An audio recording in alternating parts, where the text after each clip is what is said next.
লেবু গাছের গোড়াতে এসে যদি আপনি দেখেন এমনভাবে লেবু গুটিগুলো ঝরে পড়ে যাচ্ছে, তাহলে আপনার মানসিক অবস্থা কিন্তু খুবই খারাপ হয়ে যায়। কেন লেবু গাছের গুটিগুলো ঝরে পড়ে যাচ্ছে, এই প্রশ্নের উত্তর খুঁজতে খুঁজতে কিন্তু আপনি ভারাক্রান্ত হয়ে পড়েন। Hello friends, welcome to my channel. দেশ এবং দেশের বাইরে থেকে যারা আজকে আমার ভিডিওটি কন্টিনিউ করেছেন, প্রত্যেককেই gardener TRIPS with Kamal YouTube চ্যানেলে স্বাগতম। ছাদ বাগানে আজকের ভিডিওর আলোচনার বিষয়বস্তু হলো লেবু গাছের পরিচর্যা, লেবু গাছের ফুল পড়ে যাওয়া রোধ করা এবং সর্বোপরি লেবু গাছকে বিভিন্ন প্রোটিন বা ভিটামিন জাতীয় খাবারগুলোকে কিভাবে আপনি স্টেপ বাই স্টেপ প্রদান করবেন। অতিরিক্ত যেমন এগুলো দেওয়া যাবে না, ঠিক তেমনি অন্যভাবে গাছগুলোকে কি করে পরিচর্যা করবেন, আসুন তাই নিয়ে থাকছে আজকের ভিডিওটি। না স্কিপ করে দেখতে থাকুন।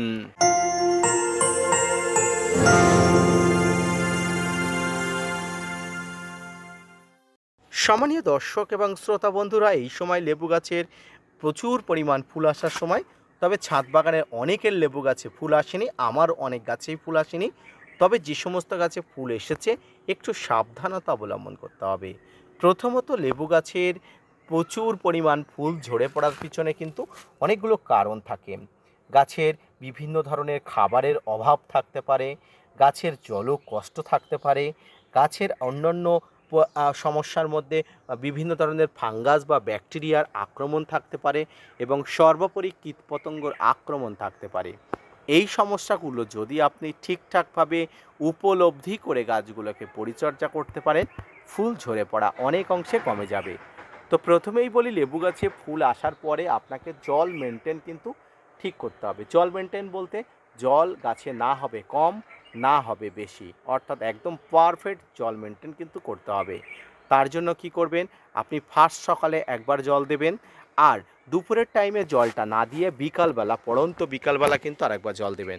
অর্থাৎ আপনি সকালে যে জলটা দেবেন এই সময় জলের একটু টান থাকছে, পরবর্তী দেখবেন গাছের গোড়াটা শুকিয়ে যাচ্ছে। আর এই শুকোতে দিলেই কিন্তু সমস্যা।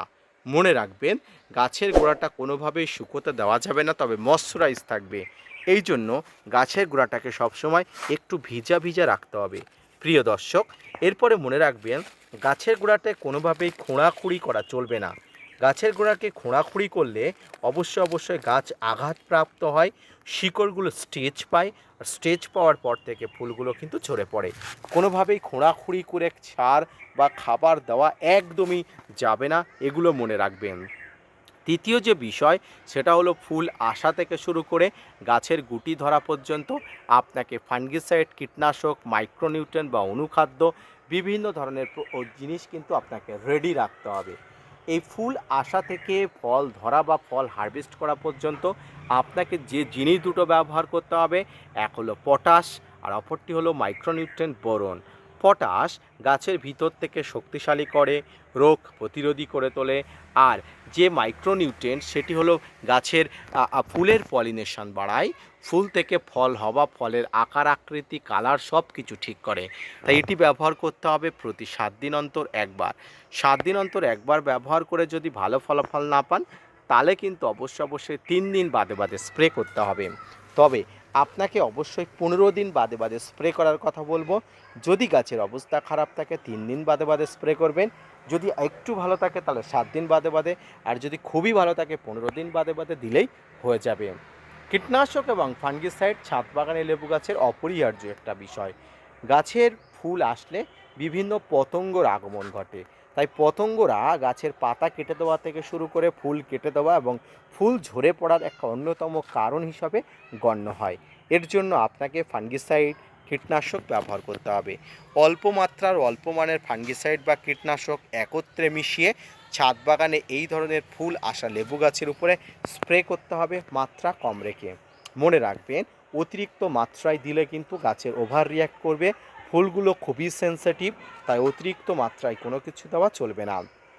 কম করে একদম ফার্স্ট সকাল অথবা পড়ন্ত বিকালের দিকে কিন্তু এটা দিতে হবে।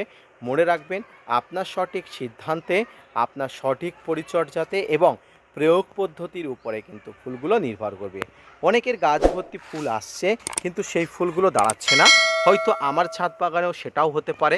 তাই এই সমস্যার মধ্যে যাতে না পড়া হয় তার জন্য কিন্তু আপনাকে এই পরিচর্যাটুকু করতে হবে। এক্ষেত্রে আমি অনেকের বলি এনপিকে 0-52-34 ব্যবহার করতে পারেন, অর্থাৎ এনপিকে নাইট্রোজেন 0%, 34 এবং 34 এবং 52% ফসফরাস এবং পটাশ, এগুলো অবশ্যই আপনাকে দিতে হবে, আপনাকে ব্যবহার করতে হবে।